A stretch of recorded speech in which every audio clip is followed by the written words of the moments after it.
Welcome to the chapter, The Human Resource. So, the one thing that we know is this is the first time in history where you have multiple generations in the workforce. And a lot of that has to do with the fact that retirement is happening much later. And so you still have some people of the silent generation, people who are now quite old, but they are still bus drivers or volunteers or they're board members. We have baby boomers who are now in their 60s and 70s, but they're still working. And even though there's discussions of retirement, you're not seeing that happen in many cases yet, although that trend will continue over the next 5 years towards retirements. Transitional gens, who are now mostly middle managers, the X and Y gens, who you probably know a lot about, and then the millennials, who've been a focus of a lot of discussion over the past maybe 5-10 years as they entered the workforce, and they're a different kind of worker with high value, but also a need for a balance in their life. And then the newest generation, which is the Z Gen, who we're going to talk about in a couple of minutes. These are very high-techy people, most of whom have had a mouse or a computer in their hands since they were very young. This is a graph of a comparison of the workforce 2015 to the anticipated workforce in 2025. The graphs show you the age groups and how that's changing. So obviously that silent generation is going to almost be non-existent in 2025. Most of those individuals are now going to have aged to the point where they're not going to be in the workforce. The boomers are definitely going to decrease, and you're going to see a shift of the generations X and Y moving more into that management level position. And more importantly, on the 2025 graph, over on the far left-hand side, the influx now of the Generation Z. Also on this chart is a little bit about immigration. The projection is that immigration will continue. This will impact nonprofits because a lot of direct support staff and caregivers are first generation or newly immigrated individuals, and that is likely to continue. As I said earlier, Generation Z is a unique group in the workforce. They are highly technology oriented, most of whom have had some kind of electronic device in their hands since they were little kids. Coming into the workforce, their expectation is that there was going to be IT available, that they would have computers at their command, that they would have cell phones given to them for the company, and that all the systems would have some kind of electronic base or some kind of app. I've noticed that a lot of people in this generation, when they do final projects for me when I'm training, they develop apps or come up with some kind of electronic resolution to a problem in their workforce or in their workplace.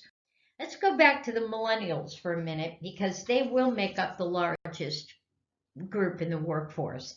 They're very value-based, and they like a culture that is value-based. There's a lot of feeling of corporate responsibility, and that's really important to them, that the company is not just the product or the service that they offer, but that they have a greater impact on the community. Millennials are very welcoming of diversity and inclusion because that's been a matter of fact in their life. Schools are now integrated, and there is more feeling of a social consciousness of how relationships have changed, and so there's a greater willingness in these individuals to be open-minded. The most important thing is that most millennials want a work-life balance. whereas your baby boomer staff are going to be proud if they haven't taken a vacation in 5 years or haven't had any sick days. Millennials really look at work as work, and what I'm doing at home is also very important, and I want some kind of balance in my life. To recruit and retain workers, one of the things nonprofits are going to have to do is to optimize mobile job searches. Putting an advertisement in the newspaper has long since been abandoned. But that doesn't mean that when you're using electronic or mobile systems that you shouldn't look at what is currently being done. Some websites of nonprofits, for example, will say apply here, and then you have to download the application and then scan it back. That just is not going to work. Also, optimizing the job posting is very important. A lot of positions, especially the DSPs, have a lot of competition for similar type jobs. And so looking at how you can differentiate yourself is extremely important. Access. One of the other things in managing the human resource is looking at the employee's experience. So what was the recruitment process like for employees at your organization or at an organization? If the recruitment process feels old and out of touch, even if you hire somebody, their attitude about what this organization is may well be established in the recruitment process. What was the onboarding process like? So you go to new employee orientation. Was it deadly dull? Did you throw so much at the person that they walked out like deer in the headlights? Was it more paper-driven, or whether PowerPoint was older than the hills? And then, what's the plan to keep me here? A lot of organizations have evaluations, and it's supposed to set goals for the year.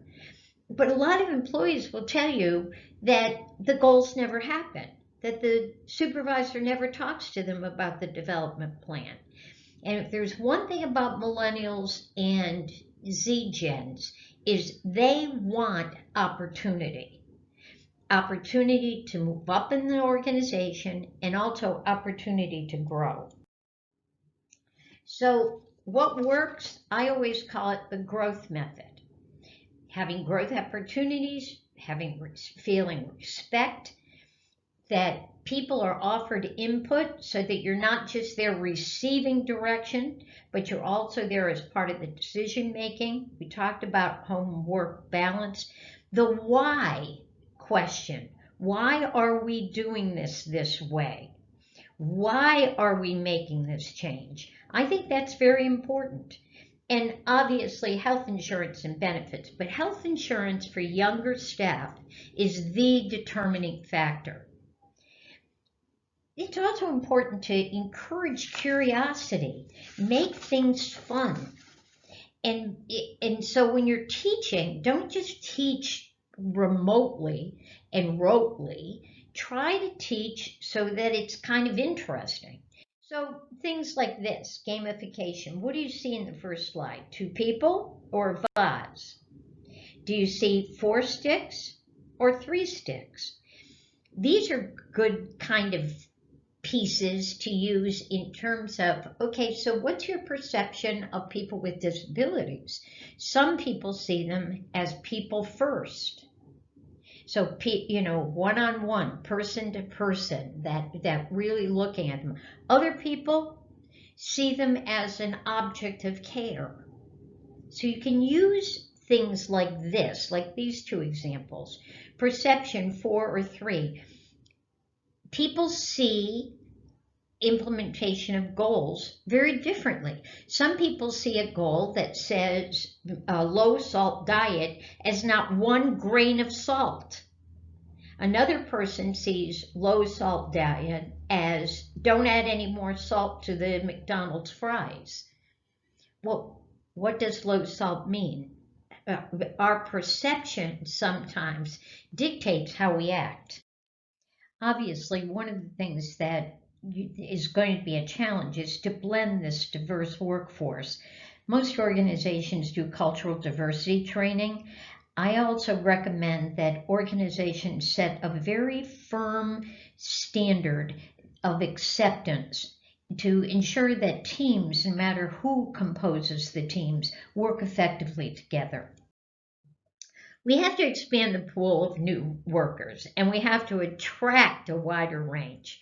And I think that the old tried and true put an advertisement in the newspaper is not only dead and gone, but it's not worth even discussing in this context. But you know what? So is Monster.com. Monster.com, if you look at, for example, a direct support staff person, there's hundreds of thousands of job applications and job postings on Monster.com, and they all read exactly alike. So one of the things that I encourage people to do is, what's my competition doing? What are my other agencies in my area? How are they advertising for staff? I also am a believer in looking at what major companies are doing and borrowing some of those ideas. If you, for example, go to apple.com and you see how they're attracting younger staff, there's some really cool ideas there that you can use. You can actually lower an applicant's interest, and these are two websites that you might want to take a look at. I just think that it's important to remember, again, the employee's experience.